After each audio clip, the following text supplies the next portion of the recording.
लाहौर में supreme court से इजहार यकजहती के लिए इमरान खान की क़यादत में तहरीक इंसाफ की रैली लक्ष्मी चौक पर पहुंचने के बाद ख़त्म गई।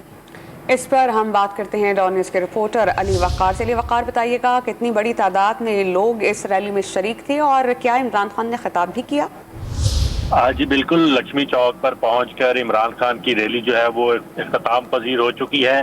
4:20 पर ये जमान पार्क से इमरान खान की क़यादत में रैली रवाना हुई थी, जो मुख्तलिफ रूट अपनाते हुए बिलाखिर लक्ष्मी चौक पहुंची है, जिसमें बड़ी तादाद में खवातीन, मर्द और कारकुनान भी शरीक थे। गाड़ियों की बहुत बड़ी तादाद भी मौजूद थी और सिक्योरिटी के भी खास इंतजाम किए गए थे। रूट के गिर्द जो तमाम शाहराएं थी वहां पर उनको कॉर्डन ऑफ किया गया था। किसी भी गैर मुतलका शख्स या गाड़ी या मोटरसाइकिल को उन शाहराओं से अंदर दाखिल होने की इजाजत नहीं दी गई थी। इमरान खान ने खिताब में ये ऐलान किया है कि अब से वो सड़कों पर निकलेंगे और पूरे पंजाब में जलसे करेंगे, अपनी इंतखाबी मुहिम का ऐलान करेंगे, क्योंकि सुप्रीम कोर्ट ने जो हुक्म दिया है 14 मई को इलेक्शन का, ये हुकूमत वो मानने को तैयार नहीं और आईनी खिलाफ वर्जी कर ली है, इसलिए वो सड़कों पर निकलने का ऐलान किया है। बहुत शुक्रिया अली, आपने हमें अपडेट किया।